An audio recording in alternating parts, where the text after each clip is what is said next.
Halo, nama saya Bobby Abdillah Martianus Safari dengan NPM 1920348 dari kelas A Hubungan Internasional Universitas Pasundan. Pada kesempatan kali ini, saya akan menyampaikan sebuah pesan untuk Anda yang budiman, bijak dalam mengambil keputusan, dan menerima dengan pikiran dan hati yang lapang atas sesuatu yang berbeda paham. Saya akan membahas mengenai kemiskinan.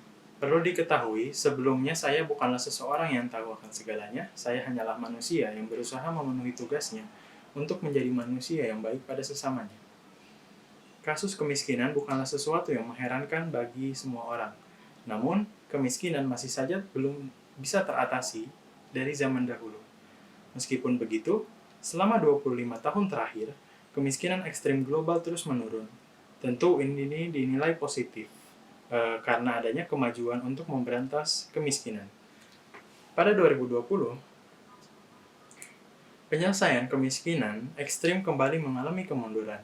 Ini terjadi tentu karena adanya pandemi COVID-19, adanya konflik, dan perubahan iklim.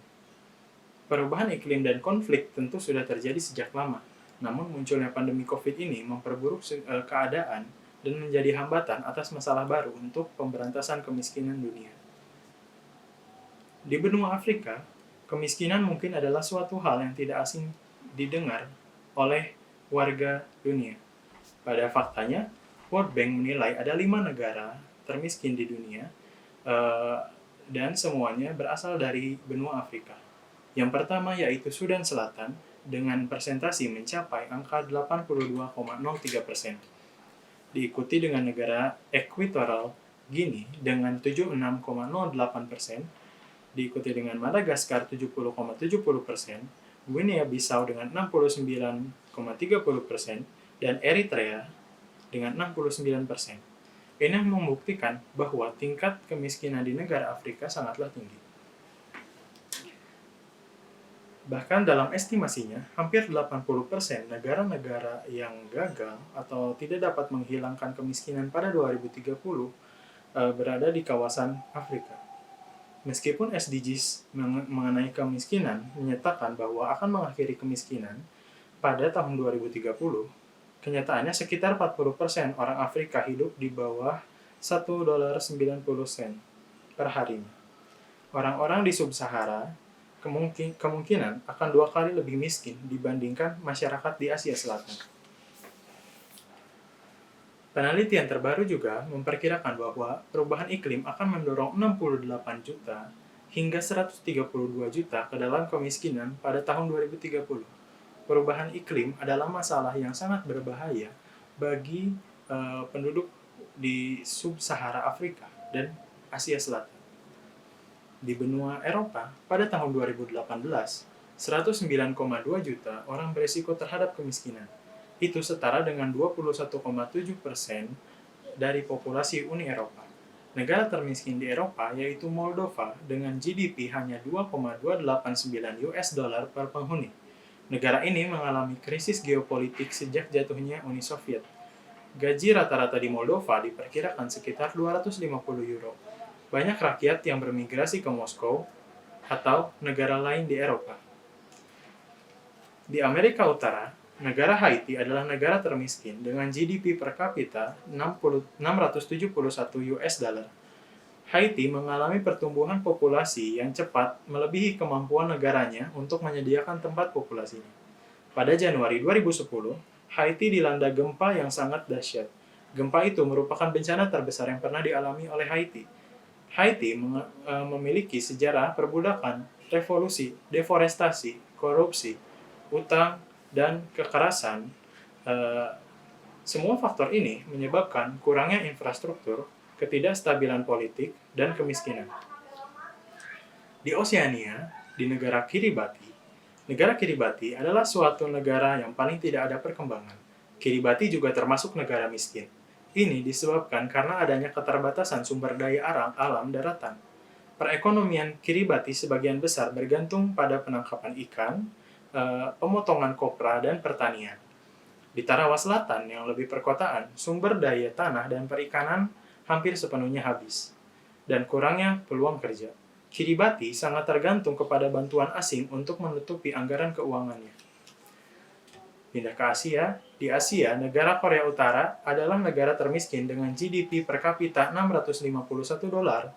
Eh, Kemiskinan ini dikarenakan tata kelola rezim totaliter yang buruk dan hampir tidak adanya pasar bebas. Pada 2020, diperkirakan sekitar 60% populasi di Korea Utara hidup di bawah garis kemiskinan. Masih di Asia dan dilanjut oleh negara Nepal dengan GDP per kapita $718. Kemiskinan ini dikarenakan banyaknya korupsi, ketidakstabilan politik, kurangnya industri, dan ketergantungan pada pertanian. Meskipun banyak sumber daya alam, namun Nepal masih belum bisa memanfaatkan. Kemiskinan ekstrim global diperkirakan akan meningkat pada tahun 2020 karena adanya COVID-19 dan perubahan iklim yang menghambat kemajuan pengurangan kemiskinan. Tingkat kemiskinan global sebenarnya sudah turun menjadi 9,2% dari asalnya 10,1% pada 2015.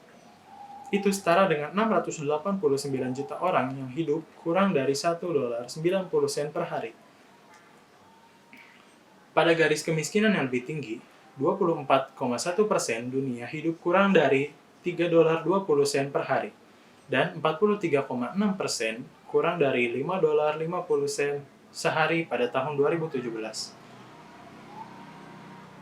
Kembali ke kemiskinan karena efek COVID-19, adanya perkiraan bahwa ada tambahan 88 juta hingga 115 juta orang akan didorong kepada kemiskinan ekstrim global, sehingga totalnya menjadi 703 hingga 729 juta.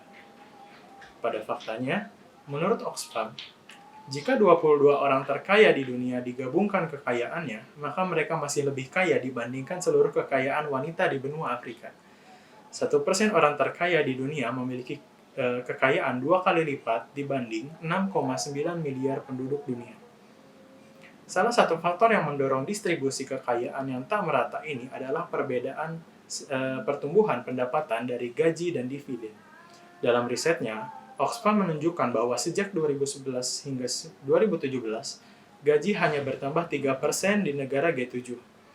Sementara, pendapatan dividen bertambah 31% pada periode dan negara yang sama. Ini semakin membuktikan bahwa yang kaya akan semakin kaya dan yang miskin akan semakin miskin. Sepertiga dari kematian, sekitar 18 juta orang meninggal karena kemiskinan. Setiap tahun, lebih dari 10 juta anak kecil meninggal karena kelaparan dan penyakit. Untuk itu, saya dan Anda sekalian, mari untuk menghapus kemiskinan dalam dunia ini. Mereka yang terenggut nyawa akibat kemiskinan adalah saudara kita juga. Semua manusia berhak untuk hidup sejahtera. SDGs menargetkan untuk menghapus kemiskinan ekstrim global pada 2030. Namun, dengan adanya hambatan COVID-19 akan memungkinkan bahwa program SDGs mengalami keterlambatan target. Kemiskinan akan berpotensi untuk menguntungkan para penguasa, karena selalu adanya tenaga kerja yang bersedia diberi upah rendah untuk bertahan hidup. Jika tenaga kerja itu membangkang, maka akan ada pekerja lain yang siap menggantikannya dengan upah yang sama.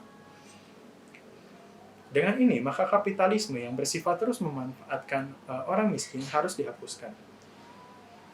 Selain itu juga, kita memerlukan pembangunan yang merata di setiap negara, sehingga tidak ada lagi negara yang terlalu bergantung kepada negara lain. Kita juga harus memberikan pendidikan layak ke setiap negara, meminimalisir konflik dunia, dan penghapusan perang yang sedang terjadi. Semua orang berhak untuk merasakan sejahtera dan kedamaian, dan tanggung jawab kita semua untuk mewujudkannya. Saya Bobby Abila Martian Safari, terima kasih.